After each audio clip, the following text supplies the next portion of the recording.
வணக்கம், என் பெயர் வெண்பா. நான் இன்னைக்கு மெழுகு பற்றி பேச போறேன். தள்ளி வந்து கருப்பு தங்கம். கருப்பு தங்கம்னு சொல்லுவாங்க. மெழுகு செடி இப்படிதான் இருக்கும். மெழுகுக்கு 4 வரிகள் இருக்கும். காயா இருக்கும் போது பச்சையா இருக்கும். பழுத்ததுக்கு அப்புறம் சிவப்பு நிறத்துல இருக்கும். காய வச்சா கருப்பு மெழுகு கிடைக்கும். தோலை உரிச்சிட்டா வெள்ளை மெழுகு கிடைக்கும். மேல இருக்கிறது தோலை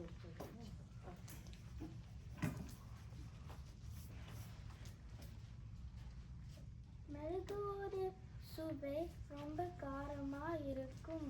மனம் நல்லா இருக்கும். மெழுகு சளி, இருமல், ஜீரணம் எல்லாத்துக்கும் நல்ல மருந்து. மெழுகு ரொம்ப சூடான இடத்துல தான் வளரும்.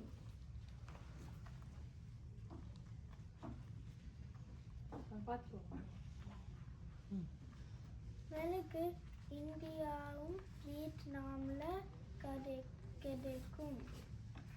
இந்தியாவில் மெயினாக எங்கே மிளகு ஃபேமஸ்? கேரளா.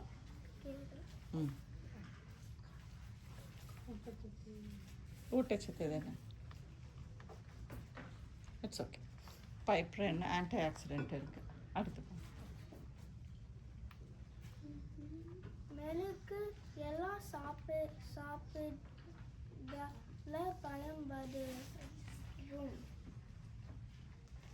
மெழுகு ரசம், வெண்பொங்கல், மெழுகு கோழி எல்லாத்துல இருக்கும். இதில் உனக்கு என்ன ரொம்ப பிடிக்கும்? மிளகு ரசமா, பொங்கலா, மிளகு கோழியா? பொங்கலா? மிளகு கோழியா இருக்கிற பிடிக்கும். எனக்கு பெப்பர் சிக்கன், மிளகு கோழியா. அடுத்து இந்த பொங்கலோட வேற என்ன சேர்ந்து வந்தது? பொங்கலோட ஜீரகமும் மிளகும் தானே பொங்கலுக்கு ஃபேமஸ். அடுத்து அதோட வரலாறு இதை எல்லாரும் கவனிங்க. மெழுகு ஒரு வரலாறு. பிரிட்டிஷ்காரங்க இந்தியாவுக்கு வந்தாங்க. இந்தியாவில் மெழுகு தான் வேணும்னு சொல்லுறாங்க. இந்தியாவில் எல்லாரும் அடிமைப்படுத்தாங்க.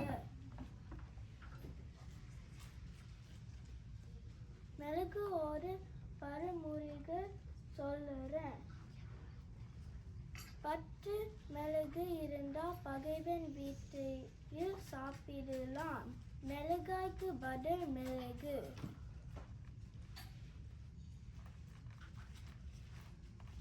ஆரோக்கியமான வணக்கம். அழகாக சொன்னடா, அழகாக சொன்ன. Okay, so East India Company அவங்க எங்கேயோ தூரத்தில் இருந்தாங்க, ரைட்? அவங்க இந்தியாவுக்கு எதுக்காக தேடி வந்தாங்கன்னா மிளகு. அதுக்கு தான் மிளகு வந்து கருப்பு தங்கம் சொல்கிறது. ஸோ தங்கங்கிறது வேல்யூ தான், பயங்கர மதிப்பு, ரைட்? அது எந்த நிறத்தில் இருக்கும்? மஞ்சள் நிறம். கருப்பு தங்கம் மிளகு வந்து அவ்வளோ, ஏன்னா அதோட மருத்துவ குணம் அவ்வளோ நல்லது. ஸோ அவங்களாம் அதுக்காகவே எப்படி பாதி உலகம் தாண்டி தேடி வந்திருக்காங்க பாரு மிளகுக்காக. ஓகே, ஸோ இதை சொல்லுங்க. 10 மிளகு இருந்தால் பகைவன் வீட்டில் முன்னலாம். எதற்காக அப்படி ஒரு பழமொழி சொன்னாங்க? 10 மிளகு இருந்தால் பகைவன் வீட்டில் முன்னலாம். அதுல வந்து ரொம்ப சக்திலாம் இருக்கும். அதனால பாய்சன் குடிச்சாலும் நீங்க வந்து செத்துற மாட்டீங்க. ஸோ அழகா சொன்ன ஆதரவு. ஸோ 10 மிளகு இருந்தாலும் பகைவன் அந்த அளவுக்கு அதில் மருத்துவ குணம் எல்லாமே இருக்கு. ஸோ மிளகு எங்கே கிடைக்குதோ அவன் நண்பனா பகைவனான்னு இல்லாமல் நீ வந்து அதையெல்லாம் கீழே வச்சுட்டு போய் சாப்பிடலாம். ஏன்னா அந்த அளவுக்கு உனக்கு பெனிஃபிட் அதில் இருக்கு. அழகா சொன்னடா நீ, சூப்பர்.